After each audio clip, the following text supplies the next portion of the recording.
ያለሽበት ቦታ ካለ አባቱን ፈልጊ ሂጂና በጊዜ ሄደሽ ፈልጊ። ማስተዋልክ ይመለስ። አስብ አንተ አላስብም። እናቴ ታኛለሽ። በጣም አበዛሽው። በጣም በዝቶብኛል። እኔ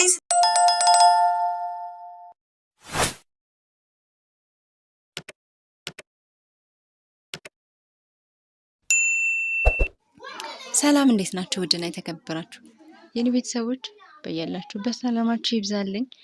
መግቢያ ላይ እንዳያችሁት እንግዲህ የሚገርም ቪዲዮ አይታችኋል። ሁላችሁም የራሳችሁን ግምት ትወስዳላችሁ ብዬ አስባለሁ። ለማንኛውም ግን ቪዲዮ ላይክ እያደረጋችሁ እንዲሁም ደግሞ አዲስ የመጣችሁ ሰብስክራይቦች እንኳን ወደ አስኒ 13 ዩቲዩብ በሰላም መጣችሁ። ስለመጣችሁ ከልብ አድርጌ አመሰግናለሁኝ። አማትና ምራት በድብቅ እንጂ በይፋ እንደዚህ ሲሆን አይተናናቅምና ትንሱ ከአላዛር ጋር ከጀመረች ጀምሮ የሆነ ሰዓት ላይ ጥሩ ላይፍ ነበራቸው። ከዛ በኋላ ግን በጣም ከባድ የሆነ ጦርነት ነው በየቀኑ የምናየው። አሁን እንግዲህ ትንሱ በዚህ ሰዓት ላይ እርጉዝ ናት። ትንሱ እርጉዝ መሆኗ እናትየው ደግሞ የሱ ልጅ አይደለም ብለው ሙጭጭ ይላሉ። እዚህ ጋር እንደ ጥያቄ ልጠይቃችሁ፣ ይሄንን ነገር ማወቅ ያለባቸው ትንሱና አላዛር ናቸው ወይስ የአላዛር እናት ናት? የእውነት ጥያቄ ስለሆነብኝ ነው። ምክንያቱም እነሱ ናቸው ላይፋቸውን የሚያውቁት፣ ግንኙነታቸውን የሚያውቁት እነሱ ናቸው እንጂ እዚህ ጋር እናት ምን አግብቷት ይህን ነገር ልትናገር ቻለች? አንድ ሲቀጥል ደግሞ ዘመኑ የረቀቀ በሆነበት ጊዜ ላይ ይህንን ማለቱ አይከብድም ወይ? ምክንያቱም ዩቱብ ላይ ነው የሚለቀቀው፣ ይቀመጣል፣ ፋይል ነው። ልጆች ወለዳሉ፣ ያድጋሉ፣ የሆነ ሰዓት ላይ ሊያዩት ይችላሉ። ይሄ ቪዲዮ ተቀምጧል ማለት ነው። ዲኤንኤ ተመርምሮ ልጁ የሱ ቢሆን የአላዛር እናት ምን ትላለች? 2 ወር ሙሉ ከሱ ጋር አልነበርሽም የሚል ነገር ነው እያቀረበች ያለው ማለት ነው። እና ንግግራቸው በጣም የሚያስጠላ ነገር ነው። በመካከል ላይ ደግሞ አላዛር ለእናቱ ነው የሚሆነው ለሚስቱ ነው የሚሆነው።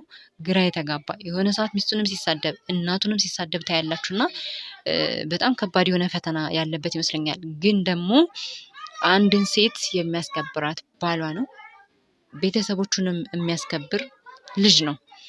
ይህን ያልኩበት ምክንያት ስነ ስርዓት ያዢ፣ አፍሽን አትክፈቺ፣ ውጪ ከዚህ ከምራትና ከአማት እንደዚህ አይነት ቃላት ሲወጣጣ በጣም ይከብዳል። ባይዘው እኔ በጣም ነው የጨነቀኝ እነሱ ለተነጋገሩት ሂጂ ውጪ አንፈልግሽም ምናምን። እንዴ አንደኛ ነገር ትዳር ከሆነ እናት እዛ ውስጥ ምን አገባት?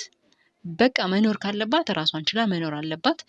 ከዛ ውጭ ግን ሌላ ቃላቶችን እየተነጋገሩ እላፊ ነገሮችን ማሳለፍ የሚከብድ ነው የሚመስለኝ ቤተሰቦቼ። እና በባለፈው ዕለት አላዛር በጣም የሚያስጠላ የሚገርም እንትን ሲያደርግ ነበር። ማለት ምንም ነገር ቢፈጠር እንኳን በስርዓቱ እንጂ ልብሷን አውጥቶ ብትንትን አድርጎ ውጪ ከዚህ ሂጂ ከዚህ መሄድ ትችያለሽ መውጣት ትችያለሽ። ለምን ድሮ የት ነበርክ? ያኔ ሞትኩልሽ ተሰበርኩልሽ ስትል፣ አሁን ግን ልክ እንደ ማስቲካ መጠህ ከጨረስክ በኋላ ውጪ ሂጂ። እንደዚህ አይነት ነገር ቀልድ ነው እንዴ? እንደ ቀልድ የሚያዩት ነገር በጣም ይከብደኛል። ሲጀመር ስለ አላዛር እስኪ የአላዛርን ቪዲዮ የበፊቱን ቪዲዮ ገብታችሁ እዩ። አሁን እዚህ ጋር ሚስጥር ማውጣት ጥሩ አይደለም እንጂ ባወጣው ጥሩ ነበር። ግን ለማንኛውም አላዛር በፊት ሲሰራቸው የነበረው ቪዲዮ ከሱ ጋር የነበረችዋን ሴት እዩ።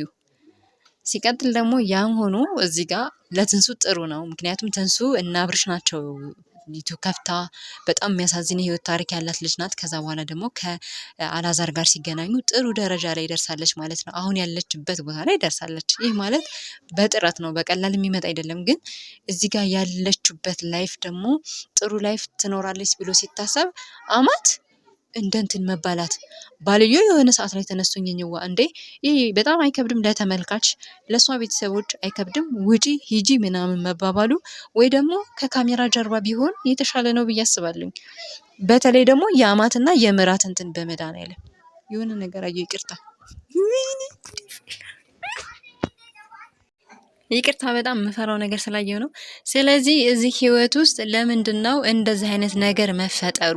ወደ ሶሻል ሚዲያ ላይ ወጥቶ አስተማሪ ነው ብላችሁ ታስባላችሁ ወይ?